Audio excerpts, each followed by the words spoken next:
فجرا جئت بعد العسر يسرا ربنا أعلاك قدرا يا إمام الأنبياء أنت في الوجدان حي أنت للعينين ضي أنت عند الحوض ري أنت هاد وصفي يا حبيبي يا محمد يا نبي سلام عليك يا رسول سلام عليك يا حبيبي. الحمد لله الحمد لله وكفى والصلاة والسلام على سيد الرسل وخاتم الأنبياء أما بعد فأعوذ بالله من الشيطان الرجيم بسم الله الرحمن الرحيم فتقبلها ربها بقبول حسن وأنبتها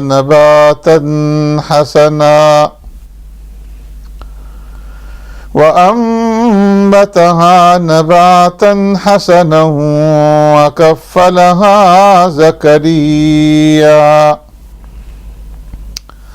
كلما دخل عليها زكريا المحراب وجد عندها رزقا قال يا مريم أنى لك هذا قالت هو من عند الله إن الله يرزق من يشاء بغير حساب صدق الله مولانا العظيم. فتقبلها ربها بقبول حسن سو اس کے رب نے قبول فرما لیا اس بچی کو اچھی طرح سے قبول فرمانا. وَأَنبَتَهَا نَبَاتًا حَسَنًا اور بڑھایا اس کو اچھی طرح سے بڑھانا. وَكَفَّلَهَا زَكَرِيَّا اور کفالت میں دے دیا اس کو زکریا علیہ السلام کے. کلما دخل علیہا زکریا المحراب جب کبھی زکریا علیہ السلام داخل ہوئے اس پر عمدہ گھر میں وجد عندہا رزقا پایا انہوں نے سیدہ مریم کے پاس رزق. قال یا مریم انا لک ھذا زکریا علیہ السلام نے فرمایا کہ مریم کہاں سے ہے یہ تیرے لیے. قالت هو من عند اللہ انہوں نے عرض کیا کہ وہ اللہ کے پاس سے ہے. ان اللہ یرزق من یشاء بغیر حساب بے شک اللہ تبارک و تعالی رزق عطا فرماتا ہے جسے چاہے بے حساب. آمنت باللہ و بآیاتی معزز سامعین و ناظرین سورہ آل عمران کی آیت نمبر 37 آپ کے سامنے تلاوت کی ہے. اس آیت کریمہ میں اللہ تبارک و تعالی نے سیدہ مریم کی کفالت کے بارے میں ذکر فرمایا ہے.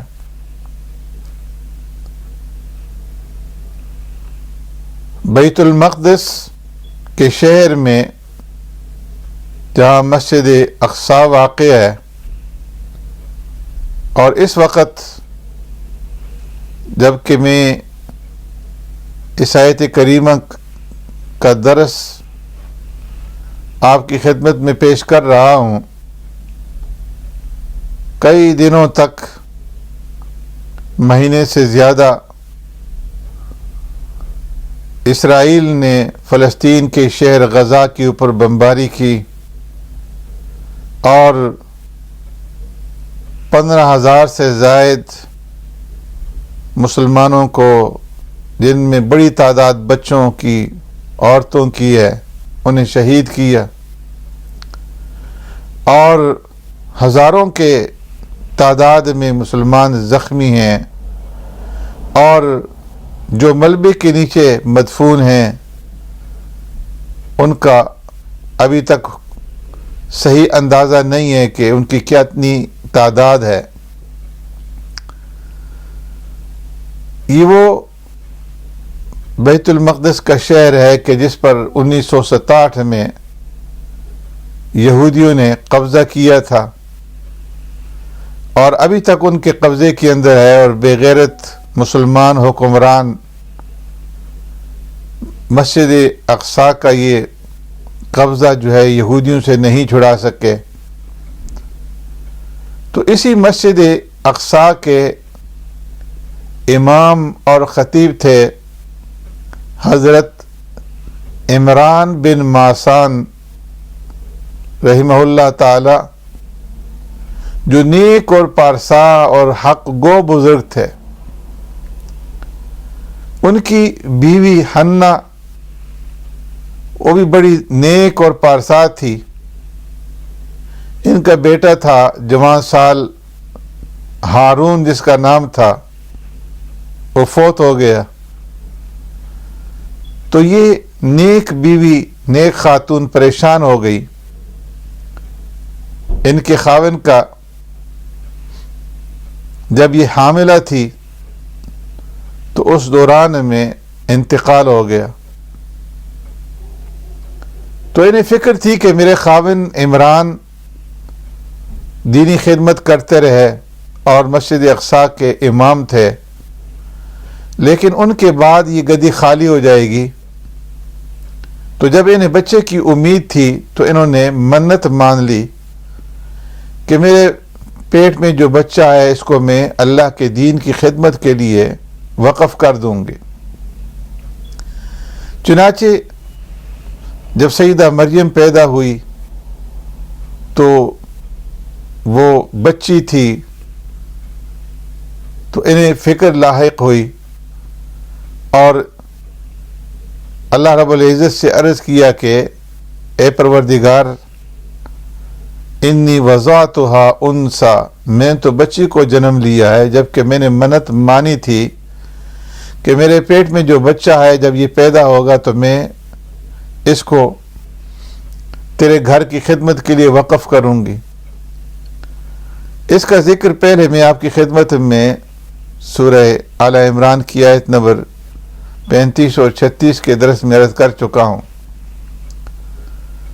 چنانچہ اس بچی کی پیدائش کے بعد انہوں نے ان کا نام سیدہ مریم رکھا۔ مریم کا معنی ہے عابدہ، اور پھر یہ اس بچی کو اٹھا کر کے مسجد اقصی کے طرف آئیں، اور اس زمانے کے اندر مسجد اقصی کے جو متولی تھے اور وہاں پر رہنے والے عبادت گزار تھے، یہ 29 آدمیوں کی کمیٹی تھی۔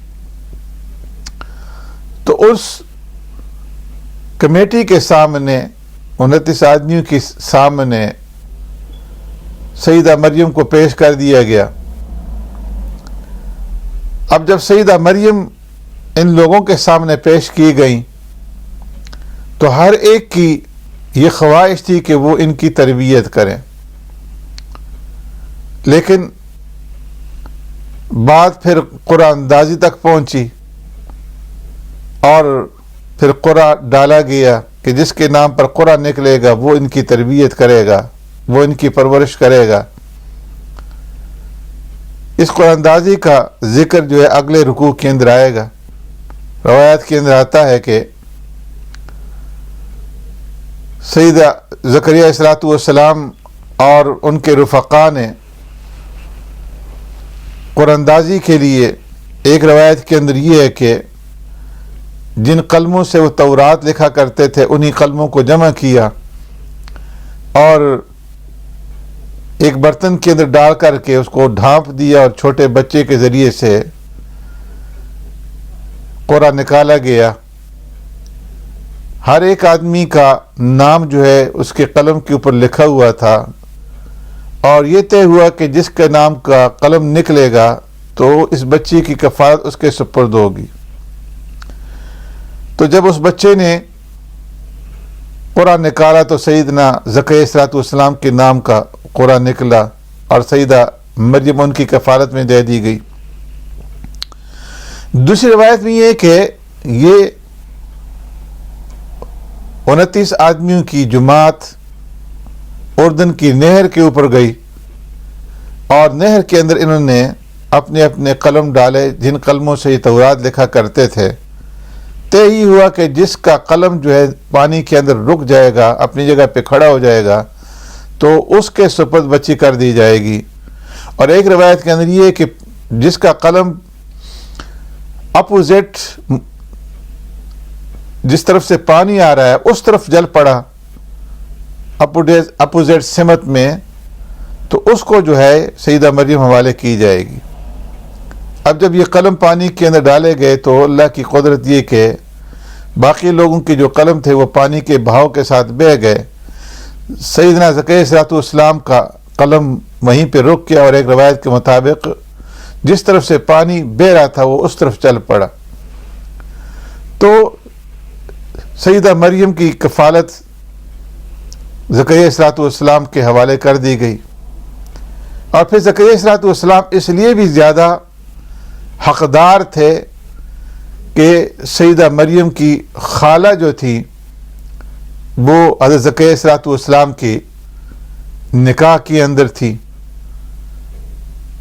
تو اس لیے حضرت زکریا علیہ السلام نے فرمایا کہ میں اس بچی کی کفالت کا زیادہ حقدار ہوں، اس لیے کہ خالہ جو ہوتی ہے یہ بمنزلہ ماں کے ہوتی ہے۔ تو حضرت زکریا علیہ السلام حضرت مریم کے کفیل بن گئے۔ فرمایا وَكَفَّلَهَا زَكَرِيَّا، کفلہا کی قرات کو دو طرح سے پڑھا گیا ہے، ایک کفلہا اور دوسری شد کے ساتھ کفلہا۔ اس کا معنی ہے کفیل بن گئے، ضامن بن گئے۔ سیدنا زکریا علیہ السلام سیدنا مریم کے کفیل بن گئے، اور کفلہا کا معنی ہو کہ اللہ نے زکریا علیہ السلام کو حضرت مریم کا کفیل بنا دیا۔ تو بچی کا باپ موجود نہیں، ماں اس کو لے کر کے ہیکل مقدس میں آ گئی، تو وہاں پر موجود ہر شخص نے خواہش ظاہر کی کہ اس بچی کو میں اپنی کفالت کے اندر لوں گا۔ اور بات جب قراندازی تک پہنچی تو اس وقت جو ہے حضرت زکریا علیہ السلام کے سپرد یہ بچی کی گئی، اور حضرت زکریا علیہ السلام نے اس بچی کی پرورش کی۔ اگر ہوتا آج کا زمانہ تو کوئی آدمی بھی بچی کی پرورش کے لیے تیار نہ ہوتا کہ کون بچی کو جو ہے وہ سنبھالے گا، اس کی پرورش کرے گا، پھر اس کے بعد اس کی جو ہے شادی کے انتظامات کرے گا، لیکن وہ زمانہ اور تھا۔ حضرت زکریا علیہ السلام نے سیدہ مریم کی کفالت کی، تو اللہ رب العزت نے اس کا ذکر یہاں پہ فرمایا فَتَقَبَّلَهَا رَبُّهَا بِقَبُولٍ حَسَنًا، کہ اللہ تبارک و تعالی نے سیدہ مریم کی والدہ کی اس نظر کو قبول فرمایا، اور بہت اچھے طریقے سے قبول فرمایا۔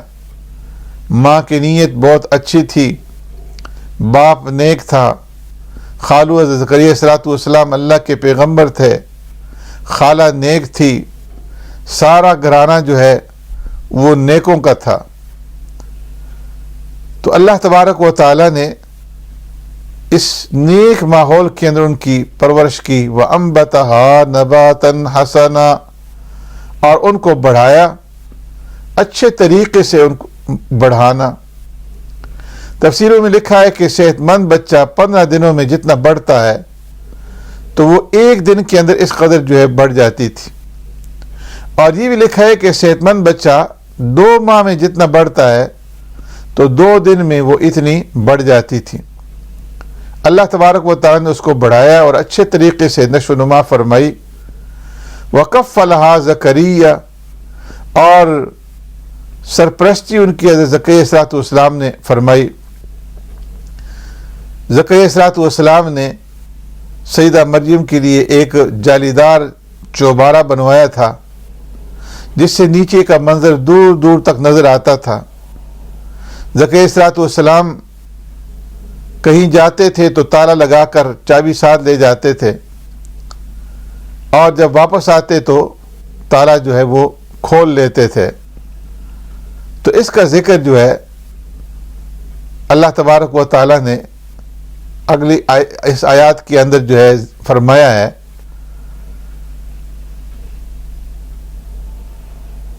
اللہ تبارک و تعالیٰ نے سیدہ مریم کی کفالت ان کے خالو حضرت زکریا علیہ السلام کے گھر میں ان کے خالہ کے ہاتھوں، جن کا نام عیشا بنت فاقوس تھا، کروائی۔ ابتدا میں حضرت زکریا علیہ السلام نے خالہ کے سپرد کر دیا، اپنی بیوی کے سپرد کر دیا، اور پھر جب ذرا بڑی ہو گئی تو پھر بیت المقدس کی طرف جو ہے انہوں نے کمرہ تعمیر کیا، اور دن کو وہاں پہ لے آتے تھے، رات کو واپس لے جاتے تھے۔ ایسے ہی واقعہ پیارے پیغمبر صلی اللہ علیہ وسلم کے زمانے کے اندر بھی پیش آیا کہ جب سیدنا امیر حمزہ رضی اللہ تعالیٰ عنہ کی بچی کو مدینہ منورہ لایا گیا تو حضرت علی رضی اللہ تعالیٰ عنہ، حضرت زید اور حضرت جعفر رضوان اللہ اجمعین نے بچی کی پرورش کرنے کی پیشکش کی۔ حضرت جعفر رضی اللہ تعالیٰ عنہ کے گھر میں بچی کی خالہ تھی، تو پیارے پیغمبر صلی اللہ علیہ وسلم نے ان کی درخواست کو قبول فرمایا اور فرمایا کہ الخالۃ بمنزلۃ الام، کہ خالہ ماں کی منزل اور ماں کے مرتبے میں ہوتی ہے، لہذا کفالت کی وہی زیادہ جو ہے حقدار ہے۔ تو حضرت زکریا علیہ السلام حضرت مریم کے کفیل مقرر ہوئے۔ انہوں نے مریم کے لیے بیت المقدس میں الگ کمرہ بنایا جہاں وہ دن بھر عبادت کے اندر مصروف رہتی، رات کو انہیں اپنے گھر لے جاتے اور ان کی تعلیم و تربیت کا خیال کرتے۔ یہ اللہ رب العزت کی قدرت تھی کہ سیدہ مریم کے بطن سے حضرت عیسیٰ علیہ السلام کی ولادت مقصود تھی، اور بخاری شریف میں آتا ہے کہ حضرت زکریا علیہ السلام بڑھئی کا کام کرتے تھے، ان کی مالی حالت اچھی نہیں تھی کیونکہ آپ تھوڑا بہت کام کرتے تھے اور زیادہ وقت منصب نبوت کی ادائیگی میں صرف کیا کرتے تھے، اس لیے کبھی کھانے کو کچھ مل جاتا تھا اور کبھی جو ہے فاقہ برداشت کرنا پڑتا تھا۔ عام طور پر انبیاء علیہ السلام کی حالت ایسی ہی ہوتی ہے۔ اللہ تبارک و تعالیٰ کو سیدہ مریم کی پرورش بھی جلد از جلد منظور تھی، اس لیے کہ ان کے پیٹ سے جلیل قدر پیغمبر پیدا ہونے والے تھے۔ تو اللہ تبارک و تعالیٰ نے ان کی پرورش کا انتظام اس طرح سے کیا۔ فرمایا کلما دخل علیہا زکریا المحراب، جب کبھی زکریا علیہ السلام سیدہ مریم کے کمرے میں داخل ہوئے، وجد عندہا رزقا، تو سیدہ مریم کے پاس روزی پاتے، رزق پاتے۔ حضرت زکریا علیہ السلام کے پاس تو اس قدر وسائل نہیں تھے، مگر وہ دیکھتے کہ سیدہ مریم کے پاس بے موسم پھل جو ہیں وہ موجود ہوتے ہیں۔ سردیوں کے زمانے میں گرمیوں کے پھل، گرمی کے زمانے میں سردیوں کے پھل۔ فرمایا کہ یہ سیدہ مریم کی کرامت تھی کہ جو اللہ تبارک و تعالیٰ نے اپنی حکمت بالغہ اور قدرت تامہ سے انہیں عطا فرمائی تھی۔ جو خرق عادت فعل انبیاء علیہ الصلوۃ والسلام کے ہاتھوں پر ظاہر ہوتا ہے وہ معجزہ کہلاتا ہے، اور جو اولیاء کے ہاتھوں پر ظاہر ہوتا ہے تو اسے کرامت کہتے ہیں۔ اور اہل سنت و جماعت کا اس بات کے اوپر اتفاق ہے کہ اولیاء اللہ کی کرامت جو ہے یہ برحق ہے، اس سے کسی کو انکار کرنے کی مجال نہیں ہے۔ اور عقائد کی کتابوں میں نبی کے معجزہ اور ولی کی کرامت کو عقیدے کے اندر جو ہے شامل کیا گیا ہے۔ البتہ کسی ولی کے ساتھ جھوٹ موٹ کی کرامت کو منسوب کرنا یہ غلط ہے، جس طرح کہ شیخ عبدالقادر جیلانی رحمۃ اللہ تعالی علیہ کے ہاتھ پر اللہ نے بہت سی کرامات ظاہر فرمائی، لیکن کشتی کا 12 سال والا جو قصہ بنایا گیا ہے تو وہ من گھڑت قصہ ہے۔ اس طرح بعض دیگر بزرگان دین کی طرف بھی لوگوں نے بہت ساری جھوٹ کی باتیں جو ہے منسوب کی ہیں جو کہ درست نہیں ہیں۔ تو اللہ تبارک و تعالیٰ نے سیدہ مریم کو بے موسم پھل عطا فرمایا، یہ ان کی کرامت تھی۔ اور کرامت جس طرح میں نے عرض کیا کہ یہ اللہ کا فعل ہوتا ہے جو ولی کے ہاتھ کے اوپر صادر ہوتا ہے، ولی چاہے مرد ہو یا عورت ہو، کرامت ان کا فعل نہیں ہوتا۔ اسی طرح معجزہ بھی اللہ تبارک و تعالیٰ کا فعل ہوتا ہے جو نبی کے ہاتھ پر ظاہر اور صادر ہوتا ہے، مگر نبی کا اس میں کچھ دخل نہیں ہوتا۔ معجزے کا لغوی معنی ہے دوسروں کو عاجز کرنے والی چیز، تو یہ اللہ تبارک و تعالیٰ کا فعل ہوتا ہے۔ قرآن کریم میں حضرت موسیٰ علیہ الصلوۃ والسلام کے بہت سارے معجزات کا ذکر ہے، اور ان میں سے ایک معجزے کا ذکر اللہ رب العزت نے یہ فرمایا کہ جب سیدنا موسیٰ علیہ الصلوۃ والسلام اپنی اہلیہ محترمہ کے ساتھ مدین سے واپس مصر جو ہے تشریف لا رہے تھے، رات کا وقت تھا، اور جب وادی طوا جو کہ کوہ طور کے دامن میں ہے وہاں پر پہنچے تو اس وقت وہاں پر انہوں نے آگ کی تلاش میں تھے کہ انہیں روشنی نظر آئی جو در حقیقت اللہ تبارک و تعالیٰ کی تجلی تھی۔ یہ آگ سمجھ کر کے اسے لینے کے لیے وہاں پر پہنچے، اور جب وہاں پہنچے تو وہاں پر اللہ تبارک و تعالیٰ کی طرف سے حضرت موسیٰ علیہ السلام کو نبوت اور رسالت عطا ہوئی، اور ساتھ ہی اللہ تبارک و تعالیٰ نے نبوت اور رسالت دینے کے ساتھ ساتھ موسیٰ علیہ السلام کو اس موقع کے اوپر 2 معجزات بھی عطا فرما دیے۔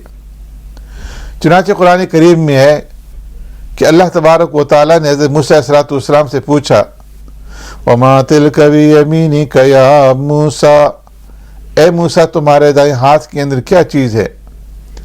موسیٰ علیہ السلام نے جواب میں عرض کیا، قَالَ هِيَ عَصَايَ أَتَوَكَّأُ عَلَيْهَا وَأَهُشُّ بِهَا عَلَى غَنَمِي وَلِيَ فِيهَا مَآرِبُ أُخْرَى قَالَ أَلْقِهَا يَا موسیٰ۔ عرض کیا کہ اللہ میرے ہاتھ میں میری لاٹھی ہے، اور اس سے میں بہت سارے کام جو ہے لیتا ہوں، ٹیک لگاتا ہوں، بکریوں کے لیے پتے درختوں سے جھاڑتا ہوں، بہت سارے اور کام لیتا ہوں۔ تو اللہ تبارک و تعالیٰ نے موسیٰ علیہ السلام سے فرمایا کہ القیہا یا موسیٰ، اے موسیٰ اپنی اس لاٹھی کو نیچے ڈال دو۔ فلما القاہا، جب موسیٰ علیہ السلام نے اس لاٹھی کو نیچے ڈالا تو وہ ایک سانپ کی شکل اس نے اختیار کر لی، اور پتلا سانپ جو ہے وہ بن گیا، اور پھر آہستہ آہستہ جو ہے وہ سانپ بڑا ہوتے ہوتے ایک اژدہا کی شکل کے اندر جو ہے وہ اختیار کر لیتا تھا، اژدہا کی شکل اور صورت کو۔ تو اللہ تبارک و تعالیٰ نے پہلے موسیٰ علیہ السلام سے فرمایا کہ تیرے ہاتھ میں کیا ہے، تاکہ ان کو اچھی طرح سے علم ہو جائے کہ وہ دیکھ لیں کہ کہیں ایسا نہ ہو کہ وہ اپنی اس لاٹھی کو نیچے پھینکیں اور بعد میں ان کو یہ خیال ہو کہ میں نے تو لاٹھی کے بجائے سانپ پکڑ لایا تھا۔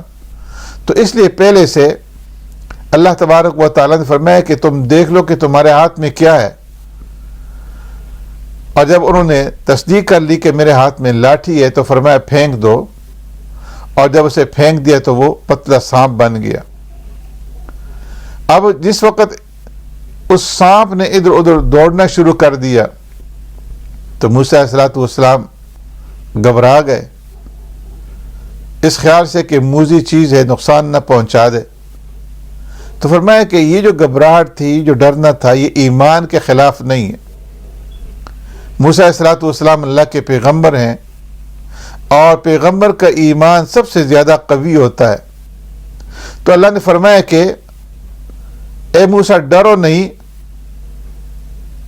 اس کو پکڑو، سنعیدھا سیرتھا الاولی، ہم اس کو پھر دوبارہ پہلی شکل کے اندر تبدیل کر دیں گے، پھر سے اس کو لاٹھی بنا دیں گے، یہ لاٹھی ہو جائے گی۔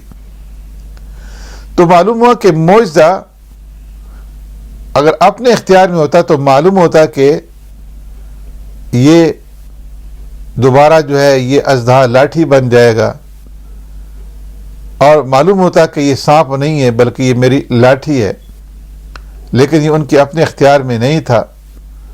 تو فرمایا کہ معجزہ اسی کو کہتے ہیں کہ انسان اس طرح کی چیز پیش کرنے سے عاجز ہو۔ تو معجزہ بھی اللہ کا فعل ہوتا ہے، اور کرامت بھی۔ معجزہ نبی کے ہاتھ پر صادر ہوتا ہے، کرامت ولی کے ہاتھ پر صادر ہوتی ہے۔ معجزے میں نبی کا دخل نہیں ہوتا، اور کرامت میں ولی کا دخل نہیں ہوتا۔ تو سیدہ مریم کو بے موسم پھلوں کا ملنا، یہ سیدہ مریم کی کرامت تھی۔ اور ولی کو جو کرامت حاصل ہوتی ہے تو وہ پیغمبر کی پیروی کی وجہ سے حاصل ہوتی ہے، کہ جو صحیح معنی میں اللہ کے پیغمبر کا پیروکار ہوتا ہے تو اللہ تبارک و تعالی اس کے ہاتھ کے اوپر جو ہے عجیب و غریب چیزیں صادر فرما دیتے ہیں۔ حضرت سلیمان علیہ السلام کے صحابی آصف بن برحیہ رحمہ اللہ کی کرامت کا ذکر ہے قرآن کریم کے اندر 19ویں سپارے میں۔ حضرت سلیمان علیہ السلام شام میں تھے، وہاں سے سبا کے علاقے کا سفر 1 مہینے کا تھا۔ تو حضرت سلیمان علیہ السلام نے اپنی مجلس میں فرمایا کہ کون ہے جو بلقیس کا تخت لا کر کے مجھے دے؟ تو وہاں پر اس مجلس میں موجود ایک جن نے کہا، قال عفریت من الجن انا آتی کبھی، جن نے کہا کہ آپ اپنی مجلس سے اٹھنے نہیں پائیں گے کہ میں اس کا تخت لا کر کے آپ کی خدمت میں پیش کر دوں گا۔ اللہ تبارک و تعالیٰ کے حکم سے سلیمان علیہ السلام یہ چاہتے تھے کہ اس سے بھی جلدی آ جائے۔ تو آصف ابن برخیہ رحمہ اللہ نے کہا کہ میں ایک چشمے زدن میں لا کر کے آپ کی خدمت میں پیش کر دوں گا، جتنے وقت میں آپ اپنی نگاہ اٹھا کر آسمان کی طرف دیکھیں گے اور پھر واپس نیچے دیکھیں گے تو تخت حاضر ہوگا۔ چنانچہ انہوں نے اتنی دیر میں تخت لا کر کے رکھ دیا اور کہا کہ ھذا من فضل ربی، یہ میرے رب کا کام ہے۔ تو معجزات اور کرامتوں کا ذکر قرآن کریم کے اندر ہے، ان کا انکار نہیں کرنا چاہیے بلکہ ان کی حقیقت کو سمجھنا چاہیے۔ منکرین حدیث اور باطل فرقے معجزات اور کرامات کا انکار کرتے ہیں، اس لیے کہ وہ معجزے اور کرامت کی جو حقیقت ہے اس کو نہیں سمجھتے۔ بہرحال جب حضرت زکریا علیہ السلام نے سیدہ مریم کے پاس پھل دیکھے تو ان سے کویشچن کیا، سوال کیا، یا مریم انا لکی ھذا، اے مریم یہ بے موسم پھل تمہارے پاس کہاں سے آ گئے؟ قالت هو من عند اللہ، تو سیدہ مریم نے جواب دیا هو من عند اللہ، کہ یہ اللہ تبارک و تعالیٰ کی طرف سے آئے ہیں، یہ اس کی خاص عنایت ہے تاکہ حضرت مریم جلد از جلد سن بلوغت کو پہنچ جائیں اور آگے نبوت کا سلسلہ جو ہے وہ جاری ہو۔ ایک موقع پر پیارے پیغمبر صلی اللہ علیہ وسلم، روایت کے اندر آتا ہے کہ کئی دنوں سے فاقے کے اندر تھے، آپ صلی اللہ علیہ وسلم اپنی بیٹی سیدہ فاطمہ رضی اللہ تعالیٰ عنہ کے گھر تشریف لے گئے اور فرمایا کہ کھانے کے لیے کوئی چیز ہے؟ تو سیدہ فاطمہ نے عرض کیا کہ ابا جی آج تو گھر میں کھانے کے لیے کوئی چیز نہیں ہے۔ پیارے پیغمبر صلی اللہ علیہ وسلم واپس تشریف لے گئے اور اتفاق سے تھوڑی دیر گزری تھی کہ پڑوس کے اندر ایک عورت نے چھوٹی چھوٹی 2 روٹیاں اور گوشت کا ایک ٹکڑا لا کر کے سیدہ فاطمہ کو ہدیتاً جو ہے ان کے گھر پہنچا دی ہے۔ سیدہ فاطمہ نے اس کھانے کو اپنے بچوں کو کھلانے کے بجائے ایک طرف چھپا کر کے رکھ دیا اور پیارے پیغمبر صلی اللہ علیہ وسلم کی طرف پیغام بھیجا، انہیں اپنے گھر میں دعوت دی۔ آپ صلی اللہ علیہ وسلم تشریف لائے تو سیدہ فاطمہ نے کپڑے کے نیچے رکھا ہوا وہ کھانا نکال کر کے پیارے پیغمبر صلی اللہ علیہ وسلم کی خدمت میں پیش کر دیا۔ پیارے پیغمبر صلی اللہ علیہ وسلم نے فرمایا کہ تھوڑی دیر پہلے تو گھر کے اندر کھانے کے لیے کچھ بھی نہیں تھا، تو اے فاطمہ اب یہ کہاں سے آ گیا؟ تو سیدہ فاطمہ نے اس وقت وہی الفاظ کہے جو سیدہ مریم نے حضرت زکریا علیہ السلام کے جواب میں کہے تھے، ہوا من عند اللہ، کہ یہ اللہ تبارک و تعالیٰ نے بھیجا ہے۔ اللہ تبارک و تعالیٰ نے اس کھانے کے اندر اس قدر برکت ڈال دی کہ وہ مختصر سا جو کھانا تھا پیارے پیغمبر صلی اللہ علیہ وسلم نے خود بھی تناول فرمایا، حضرات حسنین نے اور سیدہ فاطمہ اور سیدنا علی رضی اللہ تعالیٰ عنہ نے اور پیارے پیغمبر صلی اللہ علیہ وسلم کی تمام ازواج مطہرات نے وہ کھانا کھایا، لیکن پھر بھی بچ گیا اور پھر وہ کھانا پڑوسیوں میں تقسیم کیا گیا۔ تو پیارے پیغمبر صلی اللہ علیہ وسلم نے اس موقع پر فرمایا کہ فاطمہ تمہیں اللہ تبارک و تعالیٰ نے حضرت مریم کا شبیہ بنایا ہے کہ انہوں نے بھی یہی کہا تھا کہ ہوا من عند اللہ، اور تو نے بھی یہی بات کی ہے۔ فرمایا ان اللہ یرزق من یشاء بغیر حساب، اللہ تبارک و تعالیٰ جسے چاہتا ہے بغیر حساب کے رزق عطا کرتا ہے، یہ اللہ تبارک و تعالیٰ کی خاص مہربانی ہے۔ سبحانک اللہم و بحمدک نشہد ان لا الہ الا انت نستغفرک و نتوب الیک۔